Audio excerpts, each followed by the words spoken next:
A paz do Senhor, seja bem-vindo a mais uma aula aqui do EBD em Foco. Eu me chamo Herberson e nesta aula eu vou ministrar a lição número 4, que tem como título Jesus, o Pão da Vida. Nós estamos estudando a revista CPAD do segundo trimestre do ano 2025 e agora, nesta lição, nós vamos estudar o capítulo 6 do Evangelho de João. Aqui nós vamos falar sobre o milagre da multiplicação dos pães e dos peixes. E também, dentro desse contexto, Jesus se apresenta como o pão da vida, aquele que sacia a nossa fome espiritual, aquele que se entregou por nós, que teve a sua carne rasgada. Então, o pão da vida aqui é aquele que dá a vida eterna. Então, é um ensinamento muito importante para nós. Nós precisamos realmente entender essa passagem bíblica. Estamos estudando o Evangelho de João e esse capítulo 6 é muito rico. É um capítulo que apresenta o único milagre registrado nos 4 evangelhos, que é o milagre da multiplicação dos pães e dos peixes. Você vai ver nos 4 evangelhos justamente porque esse milagre acontece lá na Galileia. E o Evangelho de João foca mais no ministério de Jesus na Judéia, em Jerusalém. Então tem um momento aqui no Evangelho de João que ele vai falar de Jesus na Galileia e é justamente ali na Galileia que Jesus realiza esse milagre da multiplicação, né? E ali Jesus também traz esse ensinamento sobre o fato dele ser o pão da vida e João vai colocar isso no seu Evangelho, justamente porque Jesus, né, fala eu sou o pão da vida. Isso é um destaque no Evangelho de João. Nós vamos ver aqui nessa lição que Jesus se apresenta como o eu sou, o Deus Todo-Poderoso. Eu sou a luz do mundo. Eu sou a porta das ovelhas, e assim sucessivamente, né? Lá em Apocalipse também tem mais eu sou, né? Eu sou o alfa e o ômega. Só lembrando que Apocalipse também foi escrito por João. Então, nesta lição aqui nós vamos falar sobre tudo isso. Então, eu convido você a assistir essa aula até o final. Uma aula riquíssima em conteúdo, em que eu vou apresentar aqui tópico e subtópico em detalhes para você entender melhor a lição. Vou usar o slide em PowerPoint 100% baseado na revista, com imagens de qualidade e vem pronto para ser usado. Você pode usar esse slide na sua igreja, é um conteúdo de qualidade. Quem é assinante do EBD em Foco, além dos subsídios que são gratuitos, que você acessa no nosso site, você vai acessar também os slides de adultos, de jovens, vários bônus, slides de escatologia, discipulado, conteúdo de qualidade mesmo, que você, né, vai aí aprender muito e usar na sua aula. Nós temos experiência na produção de slides e subsídios da revista CPAD. Nós temos todos os slides desde 2016, então você pode baixar todos no nosso site. Acesse o nosso site ebdemfoco.com ou envie uma mensagem no nosso WhatsApp e na descrição do vídeo tem o link do site, o link do WhatsApp, o link do nosso grupo. Então você pode solicitar para entrar no grupo e pode baixar também o nosso aplicativo. Basta procurar por EBD em Foco na Play Store, que é a loja de aplicativo do celular Android, que você vai encontrar o nosso aplicativo e tem tudo na palma da sua mão. Vamos para o textuário que diz assim: Eu sou o pão da vida. João 6,48. Então aqui a gente tem um textuário bem curtinho, mas que resume bem o que nós vamos estudar nessa lição. Então vamos, né, ver o que Jesus quis dizer com isso, né? Verdade prática diz assim: Jesus é o pão da vida, que sacia a fome espiritual de todo ser humano. Então sim, de fato, Jesus sacia a nossa fome espiritual. Leitura bíblica em classe se encontra em João 6, de 1 a 14, porém o escritor da revista explora muito mais do que isso. Vale a pena você ler todo o capítulo 6 de João. Eu vou avançar aqui para ganhar tempo no vídeo, durante a aula a gente volta nesses versículos. Vale destacar que nós temos no EBD em Foco um sermão sobre essa passagem, né, esse milagre especificamente. Eu vou deixar disponível aí na descrição do vídeo. O Senhor multiplicou pães e peixes para saciar a fome de uma grande multidão. Então isso aqui é o que nós vamos estudar nessa lição, né, o milagre da multiplicação dos pães e dos peixes. No entanto, ele notou que as pessoas estavam focadas apenas nas suas necessidades materiais, preocupando-se unicamente em satisfazer a sua fome imediata. Quando Jesus realiza esse milagre, muitas pessoas ficam impressionadas, a multidão fica impressionada com o milagre em si, né, porque ali foi um milagre realmente, né, extraordinário, saciaram a fome, mas eles focaram na questão material e esqueceram de entender que ali estava o Messias diante deles. Jesus realizava o milagre com o objetivo de pregar o Evangelho. Jesus realizava o milagre trazendo sempre um ensinamento para que as pessoas se arrependessem dos seus pecados.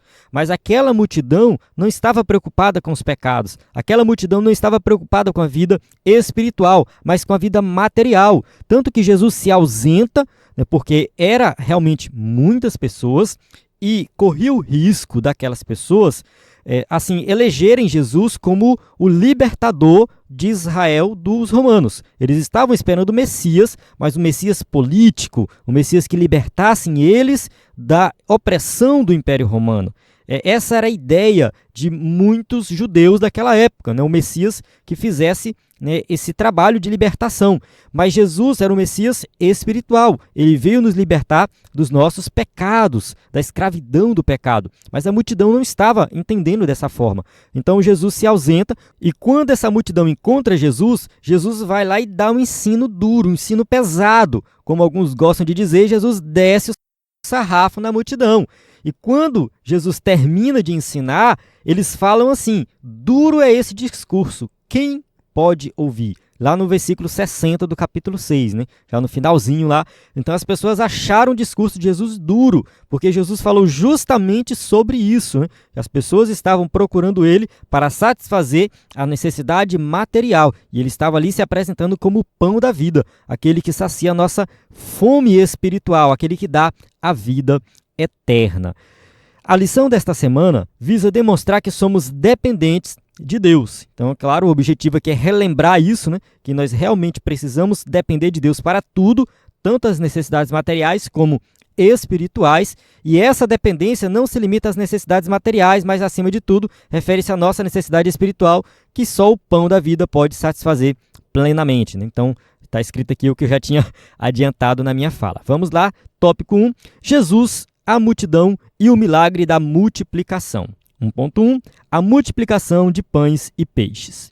O Evangelho de João relata um dos mais impressionantes milagres de Jesus, quando ele conseguiu alimentar quase 5.000 homens com 5 pães e 2 peixinhos, versículo 9 do capítulo 6. Vale destacar que eram 5.000 homens. Se contar mulheres e crianças, aqui pode chegar a 15.000 pessoas. Ou alguns livros chegam a falar 20.000. Então, assim, era muita gente mesmo. Então, a gente precisa entender que esse milagre foi um milagre extraordinário. Jesus criou pão e peixe do nada. Ele é o dono da vida, ele faz tudo. Então, assim, muita gente acha que é um milagre qualquer. Não foi um milagre qualquer. É um milagre que foi assim um dos mais impressionantes. É claro que todo milagre é impressionante, mas esse milagre foi um dos mais impressionantes que Jesus realizou, e a multidão que estava vendo esse milagre era uma multidão realmente que merece um destaque. Podemos observar que os 4 evangelistas, ao relatar esse milagre, destaca aí o tamanho da multidão. A narrativa do milagre dos pães e peixes está presente nos 4 evangelhos. Então, assim, os 4 evangelhos, Mateus, Marcos, Lucas e João, vão narrar esse milagre. No capítulo 6, versículo 1, João começa com a expressão depois disso. O que ele quer dizer, né, com depois disso? Esta frase refere-se aos acontecimentos que seguiram as palavras de Jesus dirigidas aos judeus em Jerusalém, durante a provável festa da Páscoa, mencionada no capítulo 5. Então, Jesus sempre estava em Jerusalém na época da festa da Páscoa, e depois dessa festa, ele foi até a Galileia. E assim, a Páscoa acontecia em Jerusalém. No entanto, o pessoal da Galileia ia até Jerusalém na ocasião da festa da Páscoa. Então, as pessoas que estavam lá na Galileia vendo Jesus realizar o milagre, muito provavelmente já conhecia Jesus, já tinha ouvido Jesus pregar, quem sabe visto ali alguns milagres realizados por ele. Tópico 1.2, o milagre. Como o único milagre mencionado nos 4 evangelhos, o evangelista procura mostrar a multiplicação de pães e peixes neste capítulo como uma manifestação do poder ilimitado de Jesus. Então, é claro, João vai narrar vários milagres, sempre com um propósito específico, sempre vinculado aos ensinamentos de Jesus. Então, João escolhe a dedo ali os milagres. Então, quando ele narra, por exemplo, o milagre do cego, lá no capítulo 9, um cego de nascença, Jesus está ensinando sobre o fato dele ser a luz do mundo. Aqui, nesse milagre, Jesus ensina o fato dele ser o pão da vida. Então, assim, sempre está interligado ao ensinamento de Jesus. Então, ele mostra aqui o poder ilimitado de Jesus ao realizar este milagre. Por esta razão, ele destaca a imagem de Jesus ao alimentar uma imensa multidão composta por homens, mulheres, jovens e crianças que o seguiam. A multidão realmente era muito grande, né? Falei aqui anteriormente, e pode chegar a 15 ou 20 mil pessoas. Então é muita gente mesmo seguindo Jesus. As pessoas estavam com fome e não tinha como se alimentar. Na sua narrativa, João revela o poder criador e divino que é capaz de trazer à existência aquilo que anteriormente não existia. Vamos ler a passagem de João, capítulo 6, versículo 11 a 13, que diz assim: Jesus tomou os pães e, havendo dado graças, repartiu-os pelos discípulos, e os discípulos pelos que estavam assentados, e igualmente também os peixes, quanto eles queriam. E quando estavam saciados, disse aos seus discípulos: recolhei os pedaços que sobejaram, para que nada se perca. Recolheram-nos, pois se encheram 12 cestos de pedaços dos 5 pães de cevada que sobejaram aos que haviam comido. Então aqui a gente observa que Jesus, ele cria do nada, simplesmente os pães, eles são multiplicados, simplesmente ele faz ali aparecer os pães. Como que isso acontece? Como que se dá, né, essa questão da criação dos pães do nada? Nós não sabemos, mas é o poder criador de Jesus se manifestando de forma sobrenatural. É isso, é o poder criador de Jesus ali agindo de forma sobrenatural para que as pessoas ficam saciadas. Elas comeram até encher a barriga, foi isso que aconteceu. E sobrou 12 cestos. Muito provavelmente uma referência às 12 tribos de Israel, mostrando que o milagre de Jesus é completo. Foi para satisfazer a fome de toda a nação, não somente uma fome, no caso, física, né? Uma fome espiritual. É isso que Jesus também está passando aqui, o ensinamento dele, né? Mais na frente ele vai falar, né, sobre isso, né, que ele é o pão da vida, e é justamente isso, né? O seu poder é infinito, né? Ele tem um poder infinito para, né, saciar a nossa fome, suprir as nossas necessidades materiais e as nossas necessidades espirituais. Assim, o milagre da multiplicação de pães e peixes distingue-se dos milagres de cura e de outros tipos. É um milagre diferente, né? Então, assim, tem um milagre de cura que realmente é algo extraordinário e tudo mais, mas é uma pessoa ali que é beneficiada, né? A mulher do fluxo de sangue, aquela mulher especificamente foi beneficiada. O cego, foi aquele cego que foi beneficiado. Esse milagre aqui atingiu a multidão de 15 mil a 20 mil pessoas. Foi um impacto muito grande, um milagre de criação, simplesmente uma criação do nada, né, aconteceu, mostrando o poder criador de Jesus. 1.3. Qual era o interesse da multidão? Jesus percebeu que a multidão o seguia devido aos milagres e curas que realizava, mas não para escutar a sua mensagem. Então, realmente, isso aqui acontecia naquela época. As pessoas estavam seguindo Jesus, procurando ali, né, caminhar com Jesus para ver o milagre. Queria ver um espetáculo, não queria ouvir o ensino, não queria ouvir a mensagem do Evangelho. E hoje em dia isso acontece também. Pessoas que vão às igrejas, que procuram igreja onde tem milagre. Não, vou na igreja tal porque lá o milagre vai acontecer. Vou na outra igreja ali porque lá, né, tem o reteté e tem isso e tem aquilo. E esquece do que realmente é importante, que é a mensagem do Evangelho. É a mensagem que traz transformação. É a mensagem que muda a nossa vida. Então, assim, a multidão naquela época estava procurando Jesus não pela mensagem, mas deveria ser pela mensagem. Então aqui fica essa reflexão. Será que eu estou procurando Jesus para que ele satisfaça os meus desejos materiais? Ou eu quero que ele mude o meu coração, mude a minha mente, né, para que eu seja uma nova pessoa, né, uma nova criatura? Em Jerusalém, os líderes religiosos judeus não apenas rejeitavam-no como o Messias, como também procuravam a sua morte. Então, de um lado, né, a gente tem a multidão que está procurando ali ver os milagres, um espetáculo, né, e do outro lado a gente tem ali aqueles fariseus, né, que são os líderes religiosos que estavam, né, procurando a morte de Jesus. E ao deixar Jerusalém, o Senhor desejou afastar-se para estar a sós com os discípulos, mas a presença da multidão frustrou este desejo. João capítulo 6, versículo 2, e a grande multidão o seguia, porque via os sinais que operava sobre os enfermos. Então as pessoas estavam procurando Jesus justamente porque via os sinais. É claro que Jesus aproveitava para pregar o evangelho, e quando ele pregava, muitos se afastavam, muitos deixavam de seguir Jesus, porque via que aquela mensagem era uma mensagem muito dura. Ele notou que as pessoas não estavam interessadas em ouvir a sua palavra como filho de Deus. Não era todo mundo, é claro, mas podemos dizer que a grande maioria. A grande maioria, né, se afastava quando Jesus realmente começava a apresentar o evangelho e se apresentava como Messias. No dia seguinte, encontrou novamente a multidão que queria mais pão e confrontou-a ao mostrar que buscava apenas alimento material, ignorando o verdadeiro pão do céu para as suas almas.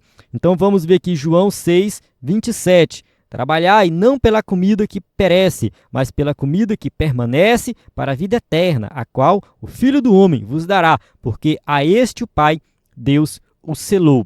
Então, só para a gente entender melhor o contexto, depois que Jesus realiza o milagre da multiplicação, ele se afasta da multidão. Ele pega um barco e vai para o outro lado. Então, as pessoas depois ficam procurando Jesus e encontram Jesus depois. E quando Jesus vai ensinar para eles, ele fala isso aqui: trabalhai não pela comida que perece, mas pela comida que permanece para a vida eterna. Ou seja, deixem de ficar se esforçando e buscando coisas materiais. Busque as coisas espirituais. Busque a vida eterna. Vocês estão me procurando para que eu faça milagres e vocês vejam o espetáculo e se beneficiem disso. Mas vocês deveriam me procurar para ouvir a mensagem de salvação, para ouvir a mensagem de vida eterna. Tanto que lá no final do capítulo 6, que a multidão se afasta de Jesus porque o discurso era muito duro, Jesus olha para os 12 discípulos e fala assim: quereis vós também retirar-vos? Aí Pedro, sempre Pedro, vai lá e fala: Senhor, para quem iremos nós? Tu tens as palavras da vida eterna. Não faz sentido me afastar de ti. A palavra da vida eterna está contigo. Então estou contigo não pelos milagres, não pelo espetáculo, não é isso, mas porque tu tens a palavra da vida eterna. Essa posição de Pedro deve ser também a nossa posição. A situação não é muito diferente hoje em dia, quando muitos se apressam atrás de milagres, mas poucos demonstram interesse pela palavra de Deus. E é isso. Aquelas igrejas que fazem propaganda de milagre, porque aqui acontece o milagre, aqui você recebe a tua bênção, aqui você vai ter o seu carro, Deus vai te abençoar e tal. Essas igrejas muitas vezes estão lotadas. São igrejas que chamam a atenção, que a multidão está lá, porque quer satisfazer os desejos materiais. Agora, aquela igreja que se propõe a pregar o evangelho, falar de Jesus, falar de arrependimento, de salvação, falar de abandonar pecado, essas igrejas muitas vezes estão vazias. E são poucos aqueles que realmente se propõem em falar o evangelho e pregar o evangelho, porque realmente não atrai multidão. Pregação do evangelho muitas vezes é uma pregação que as pessoas ouvem e muitas vezes fala mal do pregador.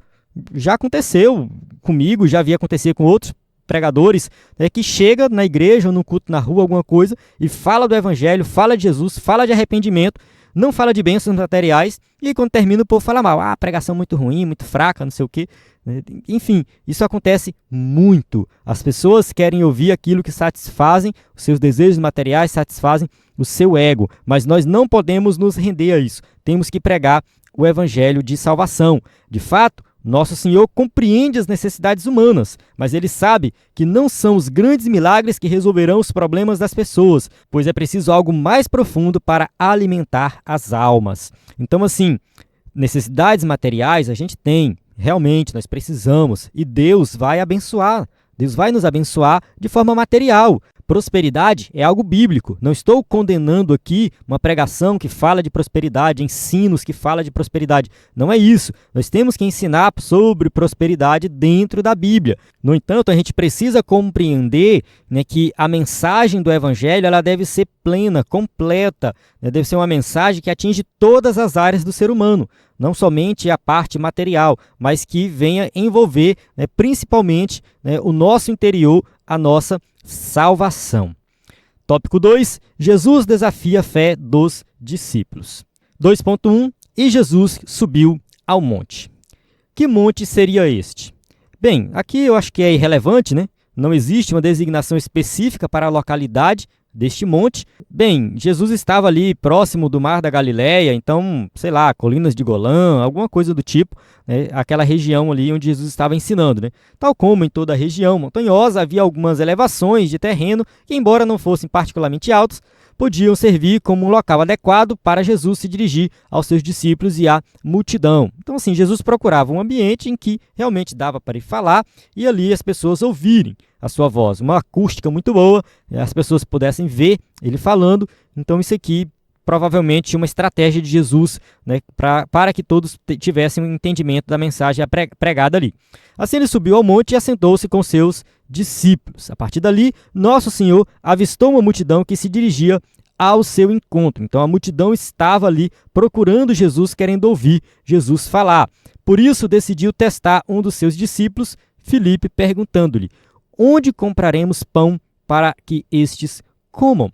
Bem, aqui a gente observa que a multidão estava procurando Jesus, né, muito provavelmente pelos milagres, né, mas também, enfim, alguns estavam ali para ouvir Jesus ensinar, e o local era deserto, eles não tinham onde comer, né, para comprar comida. Era muito dinheiro, tá? Então Jesus faz um teste com Filipe, né, onde compraremos pão para que estes comam. Todo o relacionamento de Jesus com seus discípulos estava sempre fundamentado em um ensinamento. Jesus estava treinando os discípulos para que eles continuassem a missão de pregar o evangelho. Então, assim, Jesus estava preparando eles para que, ao subir aos céus, os discípulos, né, continuassem aí fazendo essa obra. Então, por isso, o tempo todo Jesus estava ensinando os discípulos. O tempo todo Jesus estava fazendo ali, né, um treinamento com eles, né, para que realmente eles tivessem uma independência, né? Então, ao falar com Filipe sobre isso, Jesus estava testando Filipe justamente porque ele sabia, né, que não tinha como, né, comprar comida para todo mundo, testando a fé de Filipe. Assim também como o teste de André, né? André depois que chega com o menino, né? 2.2, o desafio para os discípulos. O Senhor utilizou a situação de uma multidão necessitada para transmitir aos seus discípulos uma valiosa lição. Então, de fato, Jesus estava ali com seus discípulos, treinando eles, né? Aquela multidão estava ali ouvindo Jesus falar, vendo os milagres e tudo mais, e aí, né, Jesus vai trazer esse ensinamento não somente para a multidão, mas para os discípulos que estavam seguindo ele. Nesse momento, os discípulos compreenderiam que muitos dos desafios da missão evangélica não podem ser superados apenas com esforço humano. Então aqui Jesus vai mostrar, vai ensinar para os discípulos, né, que o esforço humano não resolve os problemas. O esforço humano, né, ele é incapaz de fazer qualquer coisa. Nós precisamos confiar em Deus e ter fé em Deus. O discípulo Filipe foi colocado à prova por Jesus para enfrentar a dificuldade de alimentar essa multidão faminta. João capítulo 6, versículo 7 a 10 diz assim: Filipe respondeu-lhe: 200 dinheiros de pão não lhes bastarão para que cada um deles tome um pouco. E um dos seus discípulos, André, irmão de Simão Pedro, disse-lhe: está aqui um rapaz que tem 5 pães de cevada e 2 peixinhos. Mas que é isso para tantos? E disse Jesus: mandai assentar os homens. E havia muita relva naquele lugar. Assentaram-se, pois, os homens em número de quase 5.000. Bem, vamos entender aqui algumas coisas. Primeiro, 200 dinheiros, no caso aqui é 200 denários. O denário era o salário de um dia de trabalho. Então, 200 dinheiros, ou seja, 200 denários, são 200 dias de trabalho, 200 diárias. Então, se a gente for calcular isso aqui, dá aproximadamente 8 meses. Então, são 8 meses de trabalho. Pensa aí alguém que ganha um salário mínimo nos dias de hoje. Eu não sei exatamente quanto está o salário mínimo, eu vou colocar aqui 1.500. Então, se a gente colocar aqui 1.500, arredondando para 1.500, vezes 8, vai dar 12 mil reais. Então, esse aqui é um cálculo rápido, né? Então, a gente conclui aqui que ele estava falando de uma grande quantidade de dinheiro para alimentar toda aquela multidão. Ele fala assim, 200 dinheiros de pão não lhe bastarão, ou seja, não é suficiente. Olha só o tamanho do milagre, né? Não é suficiente. 8 meses de salário não é suficiente para alimentar essa multidão. E observe que no final sobra, né, 12 cestos cheios. Outro destaque aqui é André. André, quando ele apresenta o rapaz que tem 5 pães, né, e 2 peixinhos, André faz a seguinte pergunta: mas que é isso para tantos? Muitas vezes a gente destaca a fé dessa criança, né, no caso desse rapaz. Né? O rapaz, ele chega com 5 pães e 2 peixinhos com fé. Ele tinha fé. Ele foi lá e apresentou. Ele falou assim: eu tenho isso aqui. Olha só a fé daquele menino. No entanto, a gente observa a falta de fé de André. André era discípulo de Jesus, andava com Jesus, conhecia Jesus de perto, já tinha visto vários milagres. Será que André não pensou por um segundo que Jesus poderia fazer a multiplicação? Será que André não pensou por um segundo que aquilo ali era mais do que suficiente para Jesus alimentar aquela multidão? Então, ele fala: o que é isso para tantos? Isso aqui também podemos aplicar na nossa vida, né? Quantas vezes nós duvidamos do milagre? Mesmo sendo crente há tantos anos, conhecemos Jesus, lemos a Bíblia, oramos, e mesmo assim, diante de uma situação, a gente duvida que Deus pode fazer alguma coisa. Então, assim, o milagre, ele está diante de nós, e mesmo assim a gente não consegue perceber, né? Assim como André não percebeu. O discípulo de Jesus andava com Jesus, mas não percebeu que Jesus poderia realizar aquele milagre. E aí, outra coisa, Jesus manda as pessoas se assentar. Quando Jesus fala isso, é estranho, porque Jesus usa uma palavra aqui que é o assentar para comer, não é um assentar para descansar. E ele fala isso aqui antes de realizar o milagre. Assentem-se para comer, né? E não tem comida. Então, assim, é a fé. As pessoas vão se assentar para comer, tendo fé que vão ser alimentadas. Né? E Jesus sabia o que fazer. Jesus, desde o início, ele já sabia que para alimentar aquela multidão, ele teria que fazer a multiplicação dos pães e dos peixes. Né? E os discípulos não tinham percebido isso ainda. Aqui o Senhor estava demonstrando a limitação humana em resolver problemas complexos. O ser humano, ele é limitado diante de problemas complexos, até mesmo de problemas simples. Nós podemos entregar tudo na mão de Jesus. Naquele local não havia comida suficiente nem possibilidade de compra para satisfazer as necessidades da multidão. Não tinha suficiente e não tinha como comprar. O Senhor desafia, assim, a fé dos discípulos, sempre com o intuito de promover o seu crescimento espiritual. João capítulo 6, versículo 6, mas dizia isso para o experimentar, porque ele bem sabia o que havia de fazer. Então, quando Jesus fala com Filipe, né, para comprar os pães e tal, Jesus estava testando ele. Né? Jesus já sabia o que fazer. Jesus já tinha ali na sua mente, né, a sua ação, que seria sobrenatural, para saciar a fome daquela multidão. O tempo todo Jesus sabe das coisas, o tempo todo ele sabe o que vai fazer. Lá no casamento em que acabou o vinho, né, ele já sabia o que fazer, né, que ele ia, né, transformar a água em vinho. E assim vale para todos os milagres que Jesus realiza. Ele já sabe o que fazer. 2.3, uma lição de provisão. Os discípulos descobriram um menino que trazia consigo o lanche da tarde, contendo em seu alforje 5 pães pequenos de cevada e 2 peixinhos. Então, assim, esse menino tinha levado um lanche, né? Ele levou o lanche dele. E ali ele teve fé, né, que algo poderia acontecer de forma sobrenatural se ele apresentasse aquilo que ele tinha. Jesus pegou esses pães e peixes, deu graças ao Pai e, por meio das suas mãos, realizou um milagre de multiplicação. Não sabemos exatamente como que foi, né, se apareceu do nada ali os pães, ou se os pães iam aparecendo de acordo com o que os discípulos iam distribuindo. Não sabemos exatamente como que foi, mas aconteceu o milagre. O que nós sabemos é isso. Aconteceu o milagre, Jesus criou do nada pães e peixes. Teve um irmão que me perguntou se os peixes eram crus ou assados. Não sei.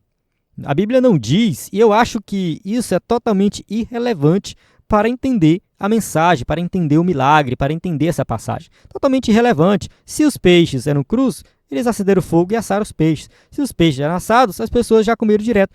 Totalmente irrelevante a gente saber sobre isso. A Bíblia não diz, então não adianta a gente ficar fazendo especulação. O milagre aconteceu e isso que é importante. A quantidade foi tão grande que precisaram buscar alguns cestos para distribuir os pães e os peixes à multidão e guardar o que restou. Então foi isso, né? Distribuiu para todos e guardou aquilo que restou. 12 cestos cheios. Assim todos comeram até se saciar. Então, assim, não foi algo, assim, pouquinho, né? Não, coma só um pouquinho, só um pãozinho aí, porque tem que sobrar para o irmão. Não, foi comer até se saciar. Isso mostra que Jesus, ele sacia a nossa fome espiritual, né? Ele é o pão da vida, é o pão que realmente vai saciar tudo que nós precisamos. Tudo está em Cristo Jesus. A lição que tiramos deste episódio é que Deus nos surpreende com soluções extraordinárias. Ele manifesta o seu poder de provisão para aqueles que acreditam nele. Então, sim, se nós acreditamos em Cristo, nós podemos ser surpreendidos, né, com algo extraordinário, algo totalmente diferente. O Wayne Grudem, no seu livro Teologia Sistemática, ele diz que um milagre é uma maneira menos comum de Deus agir no mundo. Por quê? Porque Deus age o tempo todo. O tempo todo o milagre está acontecendo. Tudo que acontece ao nosso redor é milagre de Deus. Milagre, milagre, milagre da vida. Uma árvore que produz um fruto, que nós nos alimentamos desse fruto, isso é um milagre. Então, assim, tudo é milagre. Tudo tem a mão de Deus. Deus está agindo o tempo todo. O mundo se move, acontece, tudo com a ação sobrenatural de Deus. Quando Deus age de forma menos comum, uma maneira que nós não estamos acostumados, aí a gente fala, tem um milagre acontecendo. Então, o milagre seria isso, Deus agindo de uma forma que nós não estamos acostumados. 3.3, Jesus, o pão que desceu do céu. 3.1, qual é o real interesse da multidão? No dia seguinte ao milagre da multiplicação dos pães e peixes, a multidão que havia participado buscava Jesus na região de Cafarnaum, conforme indicado em João 6:22 e 6:24. Vamos ler os dois versículos? João 6:22. No dia seguinte, a multidão que estava do outro lado do mar, vendo que não havia ali mais do que um barquinho e que Jesus não entrara com seus discípulos naquele barquinho, mas que os seus discípulos tinham ido sós. Então, observe que os discípulos foram sozinhos, sem Jesus. João 6:24, vendo, pois, a multidão que Jesus não estava ali, nem os seus discípulos, entraram eles também nos barcos e foram a Cafarnaum em busca de Jesus. Olha só, as pessoas foram atrás de Jesus. Elas foram buscar Jesus de alguma forma. Eu quero encontrar Jesus. E parece ser algo louvável, né? Então, assim, as pessoas estão procurando Jesus. Só que a motivação era totalmente errada. Ao encontrá-la, Jesus transmitiu uma mensagem clara e disse-lhe: na verdade, vos digo que me buscais não pelos sinais que vistes, mas porque comeste do pão e vos saciastes. Vocês estão me buscando pelas coisas materiais. João 6:26. Então, essa passagem mostra que até os dias de hoje, muitos buscam Jesus para satisfazer os desejos materiais, satisfazer o próprio ego. Não porque estão arrependidos do pecado, porque querem viver uma vida diferenciada, ou até mesmo por causa dos milagres, mas o milagre como algo, né, que traz uma mudança de vida, que traz uma transformação. Então, assim, simplesmente, né, buscando para satisfazer algo pecaminoso, né? Tem como buscar Jesus para satisfazer desejos pecaminosos? Tem. Essa multidão estava fazendo isso. O Senhor compreendia que a percepção daquela multidão sobre ele era puramente social. Desejava um líder que satisfizesse as suas necessidades materiais, assim como tem nos dias de hoje. Mais uma vez destacando, não estou falando mal de pregação sobre prosperidade, não estou falando que nós não devemos buscar, né, também as coisas materiais, porque a gente vive num mundo material e precisamos de coisas materiais. No entanto, a nossa motivação em buscar a Jesus não deve estar ligado somente a isso. Não deve estar ligado a satisfazer desejos que muitas vezes vêm de uma motivação pecaminosa que nós aprendemos com o mundo. Tem gente por aí que já tem um emprego, que já tem uma casa, que já tem o que comer, mas tem uma ganância porque quer mais, quer mais, quer mais, quer mais, e quando busca uma igreja para servir a Deus, busca uma igreja que fala somente de prosperidade. Então, assim, uma igreja que não prega o evangelho e que não fala de arrependimento. A pessoa já tem tudo que ela precisa para viver bem, viver com qualidade, mas ela quer mais. A ganância e o desejo de ser melhor do que os outros é muito maior. Então, a pessoa não consegue perceber o próprio pecado e a própria motivação ao procurar Jesus. No entanto, para além do pão físico, nosso Senhor queria oferecer-lhes o pão que desceu do céu. João 6, 32 e 33. Disse-lhes, pois, Jesus: na verdade vos digo que Moisés não vos deu o pão do céu, mas meu Pai vos dá o verdadeiro pão do céu. Porque o pão de Deus é aquele que desce do céu e dá vida ao mundo. Então, Jesus vai lembrar aqui de Moisés, né? Então, Moisés, lá no deserto, o que foi que aconteceu lá? O maná, né? Ele deu um pão, né? Pão que caiu do céu, mas o verdadeiro pão sou eu. Eu sou o pão de Deus, aquele que desceu do céu e dá vida ao mundo. Quem comeu do maná morreu. Lá, enfim, o maná satisfez a fome daquelas pessoas naquele período. Depois elas morreram. Jesus se apresenta como o pão que desceu do céu, que vai satisfazer a nossa fome por toda a eternidade. Ele vai dar vida ao mundo, a vida eterna. O povo não percebia que a multiplicação dos pães era apenas uma representação do verdadeiro pão da vida que Jesus tinha para dar. Então, aquele negócio, o milagre que Jesus realiza, está vinculado a um ensinamento. Ele realiza o milagre da multiplicação dos pães e passa o ensinamento de que ele é o pão da vida. Ou seja, eu sou o pão que vai saciar a fome de vocês de verdade. Nosso Senhor é o pão que realmente apazigua a fome do ser humano. João 6,27, trabalhai não pela comida que perece, mas pela comida que permanece para a vida eterna, a qual o Filho do Homem vos dará, porque a este o Pai, Deus o selou. Então, assim, nós temos que nos esforçar, buscar mais da comida que permanece para a vida eterna, ou seja, colocar a nossa força, a nossa concentração, a nossa motivação na vida eterna. Muitas vezes nós gastamos o nosso tempo, né, buscando coisas materiais, buscando coisas que vão perecer e não dedicamos tempo para pensar e buscar as coisas da vida eterna, buscar conhecer mais de Jesus, buscar conhecer mais de Deus, ler mais a Bíblia, orar mais. É claro que nós não estamos, né, buscando a salvação por esforço. Não é isso, tá? Não é você ser salvo pelo seu próprio esforço, não é isso. Mas é você se motivar, colocar suas energias e motivação naquilo que realmente vai render algo para a eternidade, né? Algo que vai durar para sempre. 3.2, o pão do céu. Não é preciso debater a respeito da identidade do pão do céu, pois trata-se do próprio Jesus. Então aqui não tem nenhum debate, a gente entende que Jesus é o pão da vida. Nosso Senhor confirma a sua identidade divina quando diz, eu sou. O eu sou, né, foi a revelação de Deus para Moisés. Quando Moisés viu Deus lá na sarça, né, ele fala assim, qual é o teu nome? Ele fala, eu sou. Quando perguntaram, ele fala, eu sou, enviou. Então, eu sou é o nome do próprio Deus. Ele não era, ele não será, ele é, sempre vai ser. Entende? Ele não espera, ele sempre está ali. Ele é por toda a eternidade. Há pelo menos 7 declarações somente no Evangelho de João que autenticam essa identidade divina. Vamos ver essas declarações aqui? Eu sou o pão da vida, que é o que nós estamos estudando agora. Jesus falou também, eu sou a luz do mundo, João 8,12 e também 9,5. E é justamente aqui que está o contexto do milagre do cego de nascença, lá no capítulo 9. Então, no EBD em Foco, a gente tem um sermão sobre esse tema aqui também. Mais uma vez, eu sou a porta das ovelhas, quando Jesus se apresenta como o bom pastor. Eu sou o bom pastor, então está dentro do mesmo contexto. Eu sou o bom pastor, eu sou a porta das ovelhas, eu sou a ressurreição e a vida. Quem crê em mim vai viver por toda a eternidade, ou seja, eu sou a vida, a própria vida. É ele que é a vida. Um pastor que deu aula no curso de teologia, ele dizia o seguinte, que quando Jesus estava na cruz, a morte chegou para Jesus e falou assim, posso? Tá liberado? Porque é o seguinte, ele é a própria vida, entende? A própria morte teve que pedir autorização. É claro que isso não está na Bíblia, né?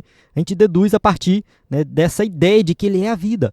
Então ele manda em tudo, né? Então, assim, não sabemos o que é a morte, mas se ela pode ser personificada de alguma forma, com certeza ela teve que pedir autorização, né, para o autor da vida. Eu sou o caminho, a verdade e a vida. Então, não tem outra maneira de chegar a Deus se não for através de mim. Então, Jesus, né, ele é essa ponte, ele é o próprio caminho. Eu sou a videira verdadeira. Então, assim, a gente vê que várias vezes Jesus se posicionando como eu sou, né? Ele é o Deus Todo-Poderoso. Lá em Apocalipse, eu sou o Alfa e o Ômega. Então, Jesus, ele é o Deus, ele sempre vai ser, e não tem dúvida sobre isso, não existe dúvida. Tá? Ele satisfaz todos os nossos desejos, todas as nossas necessidades, né? Porque realmente ele é. Vamos continuar aqui na lição, né? Tem uma mudança aqui de foco agora. Há uma comparação no versículo 32 entre o maná, na peregrinação de Israel no deserto, sob a liderança de Moisés, com o verdadeiro pão que desce do céu, ou seja, o próprio Cristo, nosso Senhor, que afirma que quem se alimentar desse pão viverá para sempre. Tem essa comparação, né? O maná foi algo lá no passado com Moisés, que as pessoas comeram, né, saciaram a fome, porém, né, aquilo lá não trouxe vida eterna, no sentido de que eles viveram para sempre. Não, foi satisfazer simplesmente a fome no deserto. Agora, Jesus se apresenta como aquele que é superior a Moisés, né, e ele é o próprio pão da vida, aquele que dá a vida eterna. 3.3. O que é comer o pão? Vamos entender isso aqui. Observamos uma mudança nas palavras de Jesus ao passar de o pão vivo que desceu do céu para o pão que eu der é a minha carne. Vamos ver aqui, né, no caso João 6,51, Jesus fala que o pão é a carne dele. Mais tarde, o apóstolo Paulo fez uma associação simbólica entre o pão da ceia do Senhor e a carne de Jesus, afirmando: isto é o meu corpo, isto é o meu sangue. De forma evidente, ao mencionar a partilha da sua carne, o nosso Senhor refere-se à sua morte na cruz, onde oferece a sua vida em prol dos pecadores que se arrependem e creem no Evangelho, proporcionando-lhes salvação e vida eterna. Então, sim, Jesus, quando se apresenta ali como o pão da vida, aquele que dá a vida eterna, né, ele está falando da sua morte, ele está falando do seu sacrifício, ele está falando daquilo que ele fez por nós, né, para que, de fato, nós tivéssemos a salvação. Né? E comer da carne de Cristo, beber do sangue de Cristo, também simboliza a nossa participação no sofrimento de Cristo, naquilo que ele fez, em tudo que ele realizou. Simboliza a nossa fé em Cristo Jesus, crer no seu sacrifício, porque ele conclui isso aí dizendo que quem come do pão e bebe do sangue tem a vida eterna. E mais atrás, um pouquinho, na passagem ali de João 6, né, eu não lembro o versículo agora, mas seria bom você ler, né, todo o capítulo 6, você vai ver que Jesus fala que aquele que crer nele tinha vida eterna. Então, está tudo interligado. Né? Comer do pão, beber do sangue, é justamente você crer em Jesus, é você crer no sacrifício e participar dos sofrimentos de Cristo. É isso que garante a vida eterna. É claro que isso aqui, né, muitos teólogos, né, fazem uma alusão à ceia do Senhor, né, pega João 6 ali, liga com, como o escritor da revista fez, né, com 1 Coríntios capítulo 11 aqui, enfim, né, tem uma alusão à ceia do Senhor. Mas a gente precisa destacar aqui que a ceia é um ato simbólico, que tem realmente valor espiritual, não estou menosprezando a ceia, né? É uma ordenança de Jesus, o batismo e a ceia, é um ato simbólico, mas que o ato em si não garante a vida eterna. Não pense você que ao participar da ceia já tem a vida eterna garantida, ou que se batizar já tem a vida eterna garantida. Não. Jesus está falando aqui de você realmente se entregar a Ele e crer nele como Salvador, de você participar juntamente com Ele dos sofrimentos. É muito além de você participar de um ritual, é muito além disso, é de você realmente, né, se envolver com Cristo por completo e crer que Ele fez isso por você, o sacrifício foi por você. Chegamos na conclusão da nossa aula que diz assim: nesta lição, compreendemos que Jesus é o pão da vida e se ofereceu por nós. Assim, aqueles que se alimentam de sua palavra satisfazem a sua fome espiritual e recebem a vida eterna. O nosso Senhor é o pão que veio do céu, um alimento inextinguível que nos nutre para sempre. Por conseguinte, não devemos limitar-nos ao alimento material, que tem uma função fisiológica relevante, porém passageira. Aspiremos, portanto, ao alimento celestial que proporciona vida em abundância eternamente.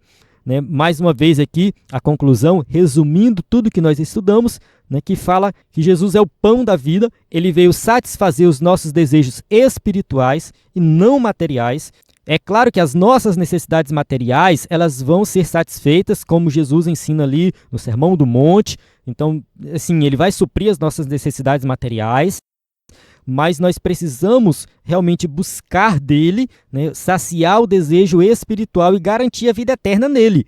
Ele tem a vida eterna. Pedro fala isso lá no final do capítulo 6. Senhor, para onde nós iremos? Tu tens a palavra da vida eterna. Então eu estou contigo porque eu vou garantir a vida eterna.